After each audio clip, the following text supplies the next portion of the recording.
for Red Light 팀 객체인식 주행 프로젝트 발표 시작하도록 하겠습니다.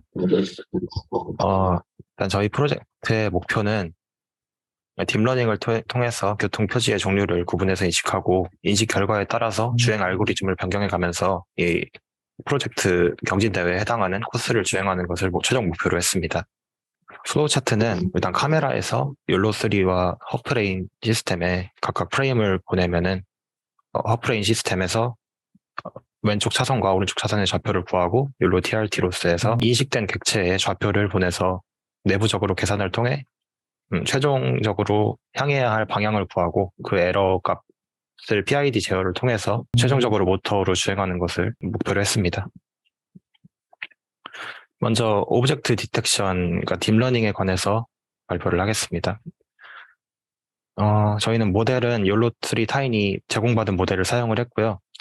프로젝트에 사용되는 교통 표지들 8가지에 신호등까지 해서 총 9가지를 5가지 클래스, 좌회전, 우회전, 정지, 횡단보도, 그리고 신호등의 클래스로 구분해서 인식하도록 학습을 시켰습니다. 학습에 사용된 데이터셋은 표지판의 좀 실질적인 인식률을 높이기 위해 인터넷에서 따로 구해서 사용하진 않았고요. 자이카의 카메라만 이용해서 데이터를 많이 수집을 했습니다. 트레인 데이터는 약 2,500장인데 각 이미지마다 5개에서 6개의 객체를 포함하도록 사진을 찍었습니다. 신호등 데이터만 따로 찍어서 한 500개 정도 되고 나머지는 한 데이터에 여러 가지의 객체가 표현이 됐기 때문에 한 2,000개 정도 학습을 시켰고요. 평가 데이터도 이렇게 구성을 했습니다. 저희 팀의 라벨링은 표지판 전체를 찍진 않았고요. 딱 필요한 부분만 찍도록 했고요. 이그노어는 저희는 사용하지 않았습니다. 나중에 알게 된 점이지만 이그노어를 사용했으면 조금 더 나은 결과가 나오지 않았을까 하는 생각도 있었는데 이 당시에는 사용을 하지 않았습니다.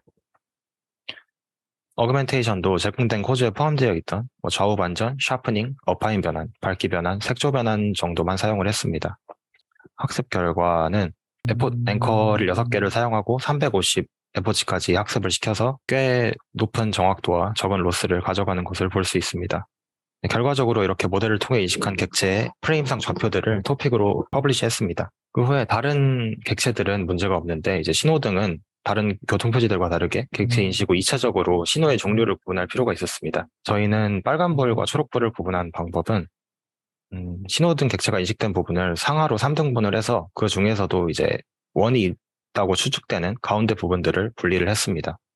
그래서 이 부분 영상들을 BGR에서 HSV로 색표현 방식을 변경을 하고 부분 영상들의 명도값을 비교해서 불이 켜져 있다고 판단되는 부분 영상을 특정한 후에 색조 값의 레드의 하한과 상한 그리고 초록의 하한과 상한을 구한 후 그것을 비교해서 그 켜진 부분의 색이 어떤 색인지 판단을 해서 빨간불인지 초록불인지 판단을 했습니다. 다음에 정지선 인식 부분입니다. 영상 내에서 빨간불이 켜졌을 때나 아니면 정지 신호가 검출이 됐을 때 정지선을 인식해서 멈춰야 되기 때문에 저희는 자이카가 찍는 프레임의 특정 부분 영상을 추출해서 흑백 변환을 한 후 각 픽셀 값의 평균을 구해서 흰 바닥에서 검은색 정지선을 인식하는 방법을 사용을 했습니다.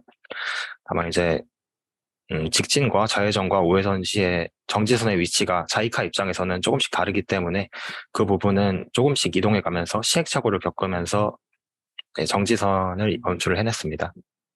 그래서 최종적인 주행은 허프 알고리즘을 이용해서 차선을 인식하고 화면의 중심과 차선의 중심 사이를 이용한 PID 알고리즘을 통해 자이카를 제어를 했고요. 여러 가지 객체가 한 화면에 잡힐 경우를 대비해서 인식된 객체들 중에 가장 가까운 것만 인식해서 그 알고리즘을 따라가도록 알고리즘을 짰습니다. 좌우 신호일 경우에 가장 중요한 부분이 신호를 인식한 후에 차로가 분리되는 부분과 아니면은 분리돼서 주행을 하다가 다시 합쳐지는 부분에서 한쪽 차선이 없는 불완전한 차선만으로 안정적인 주행을 해내는 것이 핵심이라고 생각을 했습니다. 그래서 저희는 같이 합류하는 부분에는 I 게인 값을 이용하고 진입하는 부분에서는 한쪽 방향의 차선만 이용하는 방식을 사용을 하고자 했습니다. 그래서 이 왼쪽 혹은 오른쪽 차선이 인식이 됐을 때 디텍션 아이디라는 변수를 적용해서 오브젝트 아이디가 좌회전 혹은 우회전이면 디텍션 아이디 값을 오브젝트 아이디 값으로 끊임없이 초기화를 해줬습니다. 그래서 디텍션 ID 값에 따라서 iGain을 적용하고 적용하지 않고를 결정을 해서 곡선 구간에서는 iGain을 적용해서 조금 더 안정적으로 주행을 하고 직선 구간에서는 iGain을 적용하지 않아서 조금 틀어져도 금방 돌아올 수 있도록 적용을 했습니다. 그래서 그리고 곡선 주행에서는 주행하는 방향의 차선만 인식해서 반대쪽 차선의 위치를 추정하도록 알고리즘을 구현을 했습니다. 의도한 대로 차선에 진입한 후에 일정 시간이 지나서 다시 직선 구간에 돌입하면은 딕테이션 IG 값을 다시 마이너스 1로 초기화해서 직선과 곡선 구간을 구분을 해줬습니다. 정지 신호가 검출됐을 경우에는 정지 신호 객시와 정지선이 동시에 인식된 경우에 정지를 하고 일정 시간이 지나면 다시 차선을 따라서 주행을 하도록 구현을 했고, 신호등도 마찬가지로 빨간불이 켜졌을 때 정지선이 동시에 인식이 되면 정지했다가 초록불이 켜지면 다시 차선을 따라서 주행하도록 구현을 했습니다. 그래서 저희 최종 주행 영상이 이렇게 나왔습니다. 저희 영상이 좀 길어가지고 다 재생하지는 않겠고요. 혹시 관심 있으신 분은 저희 노션 페이지 들어가셔서 확인하셔도 좋을 것 같습니다. 감사합니다.